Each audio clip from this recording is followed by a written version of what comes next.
We are going to chat about the emotions, what you are feeling that is impacting what you are doing.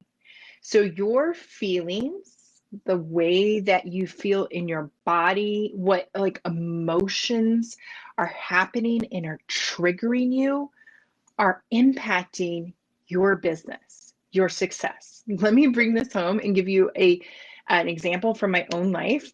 So I was feeling all the dread of having to go to work. And what it was is at that point, I was 18 years into my marketing career. I knew I had the capabilities. Obviously, they'd hired me because I had that skill set. And so I believed in that. And here I was walking the halls, I was doing the work for this business. And like I had done previously, and I still had this feeling coming up inside of me like, this is not what I want to be doing. I want to be out there on my own, making my own schedule, doing my own things. And yet I would feel really frustrated there at work. But when I get home, then I would doubt what was happening. It was just really struggling with like merging these two things together. And what it was is I was doubting my ability to step out on my own. That's felt scary to me. Whereas I knew I could get a job and I could have somebody else, a company making millions of dollars, believe in me to hire me to help them run their marketing and grow their business, do all the things that I'm doing one-on-one now with clients. But at the time, I could only see this business hire me, and I couldn't imagine like a single individual saying yes to me. Do you see that? I can see now how clearly how like twisted that was in my mind because I had evidence of doing it for a big business. That was the evidence I needed to do it on its own, but I kept comparing myself to others. I kept feeling like lost, like, is anybody really going to want to hire me? Is this, am I capable of this? Am I going to be able to do this on my own? I'm not good at sales. How can I sell this? Am I going to be able to make money from this? All these doubtful questions that didn't help me and just left me feeling doubt, left me feeling like stress because I wanted to leave, but I didn't feel the confidence to leave. I definitely didn't have the confidence that I needed to feel at that point to move forward. When you get caught feeling this way, what do you do with it? Where do you go from there? And I think there's this pressure, which adds to another list of feelings, but I think there's this pressure to have to resolve it before you can take action. That you have to make it better before you can go do whatever it is that you want to do in your business. So like if you feel scared about doing something, maybe it's hosting a Facebook Live and you feel scared about that. Like you feel like you should overcome the fear before you do that action. And what I want to challenge you today is like we can look through some of these emotions and realize the emotion can come along for the ride. It doesn't have to be totally gone, but you can still choose to move forward. And the unique thing is our body, all of our emotions that we're having, they're all coming from our thoughts. Here's the good news. You can take control of how you're feeling.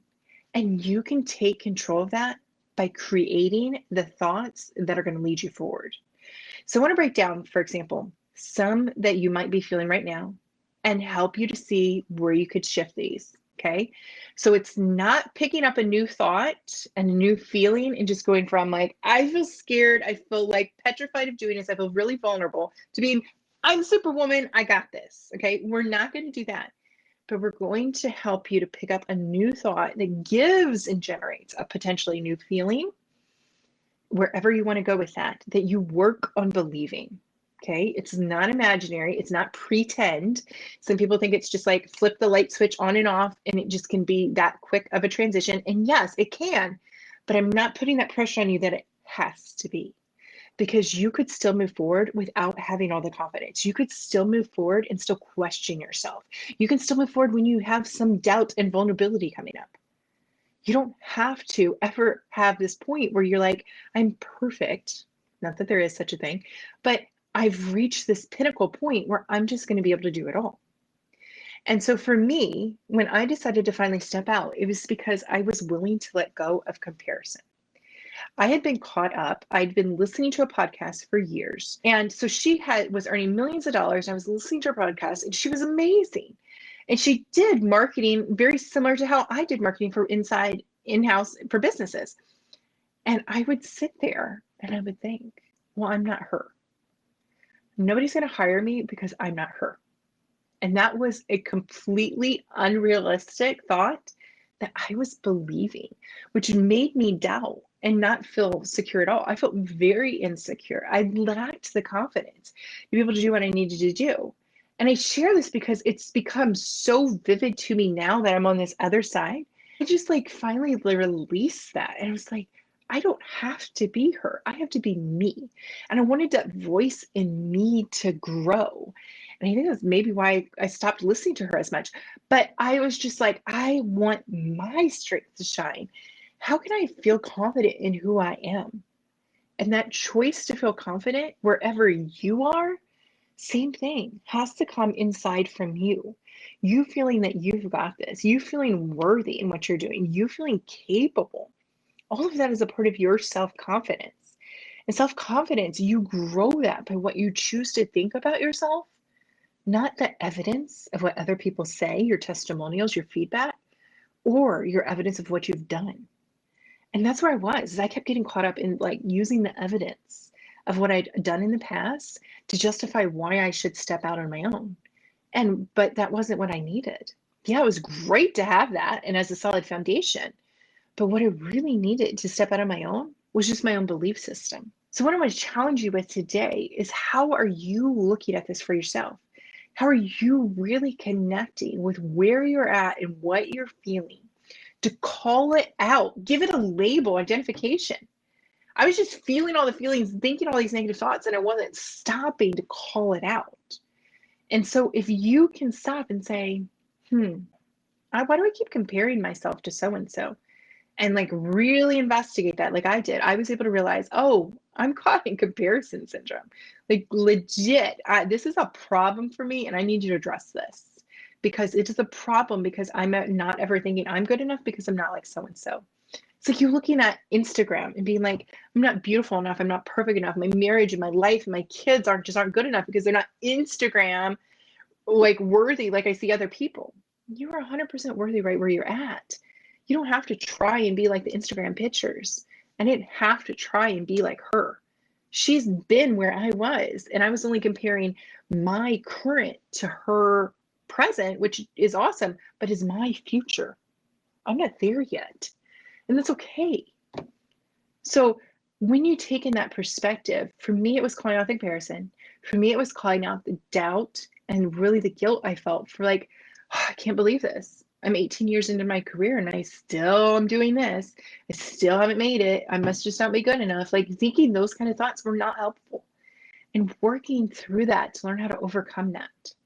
So I want to ask you, and I've got some questions here, and I'm just going to kind of reference back to this, is, are you feeling any of this? This is what you need to examine. So to helping you to kind of touch base with what you're feeling right now and see if any of these are coming up for you. Are you feeling disconnected from yourself and where you want to go? So I very much, in my case, I felt disconnected from my job and I wasn't going all in anymore because I didn't want to be there. But then I was disconnected from who I wanted to be in the future. I wanted my future to happen, but I just felt like incapable, like I had to get to a level before I was going to be ready to do that. And that didn't serve me at all. How about as you're looking to show up, you feel imposter, like an imposter. And people call it imposter syndrome, but it just feels like you feel like a phony, like at any moment, like this is a mask or something, and it's just going to fall off and people are going to see the real you. And they're going to be like, oh, right? But you have it. You have the power. You have the strength. You have the abilities. You have the courage. But why are you doubting that for yourself? And that's imposter syndrome, because you can show up in amazing ways. You can be a powerful athlete. You can be a great teacher, a leader, all these things, but still doubting yourself internally. And that's where the imposter syndrome comes in. Do you feel like no one is going to value what you have to offer? Are you doubting that? Are you insecure in what you have to offer? And that is what is holding you back. Are you doubtful in your ability to deliver or to create value? If you're not clear in the direction your business is going, this is going to be an area you're definitely going to struggle in, because without clear vision and purpose for your business, it's harder for you to have that solid offer and know how it is that you create the value in the world that people are willing to pay you for and provide for you. So that's always so super important that you step into that and understand your offer and the value that you create and that all attaches back to your vision. Are you feeling all over the place with your ideas? You're really questioning yourself, and then you're like, okay, this is it. I got it. I'm going to run in this direction. I'm going to do this. And then all of a sudden another idea pops in your mind. And oh, no, now I'm going to do this. I'm going to shift it a little bit, and I'm just going to tweak it here. And I've been there. And I'm an idea generator by trade. This is why I'm really good with my clients. I can help them take and structure their ideas. But for myself, I was using that as an excuse not to actually do what I needed to do. Because I would hear an idea in my mind and be like, yes, and work. And it'd be like, oh, new idea, and go jump and just chase it.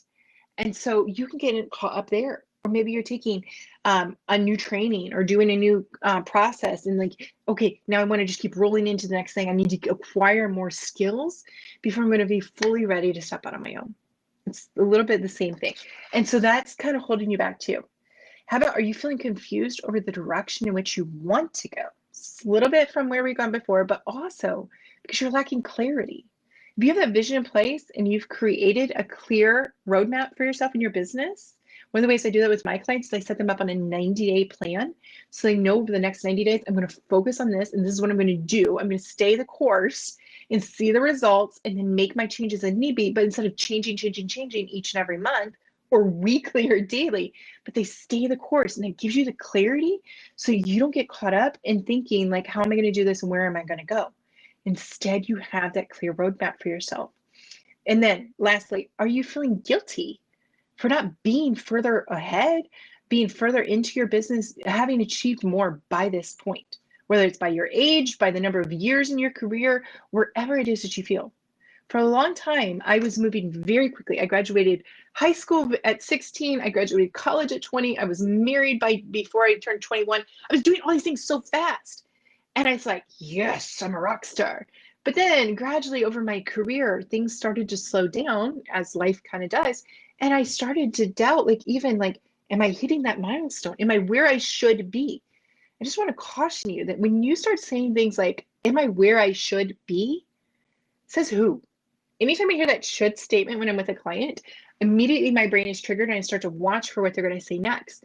Because should statements in life, in business, wherever, they normally don't serve you well.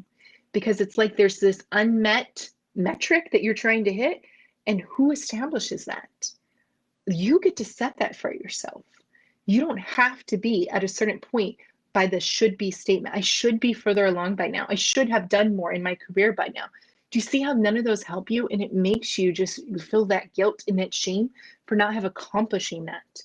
You get to set what that pace is, and there's reasons why things take certain times in our lives. And I believe nothing is by coincidence. Like, it's a purpose. And so even though I sat for those couple of years and really dilly-dallied instead of taking the action I needed to, because I was too afraid, I was too caught up in doubting myself, I can see now how that served me. And it lets me connect better with my clients because then I get it and I can help them to move forward without them having to get stuck in that phase. So things happen for a reason. It's how you connect with that and how you're going to move forward from there by acknowledging those feelings that you're having, calling out the thoughts that are creating them, and knowing how you're going to move forward. I hope that's making so much sense. This to me has been everything in my business. And so once you have that in place, then I want to challenge you with these three things. How are you, and they all come down to this, how are you going to own it as the leader of your business? And so owning it as the leader of your business is the leadership component, yes, but not leadership in the way that some people tend to think, especially if you've come out of corporate and you've seen this leadership dynamic and the hierarchy of all the different levels of people. You're probably not there yet. So don't think you have to ignore leadership because you're not ready to hire somebody. I want you to tell you that if you have a vision for a business, you need to own leadership right now. Owning leadership right now means you step into that leadership energy. You start thinking like the leader. The leader needs to be clear. There needs to be direction. There needs to be focus. Are you catching this? Like, because if you're just like all over the place, you're chasing those ideas, you're not being focused, you're not being clear. That's not leadership energy. And you need that to solidify and give your business the structure it needs so it can actually start to grow.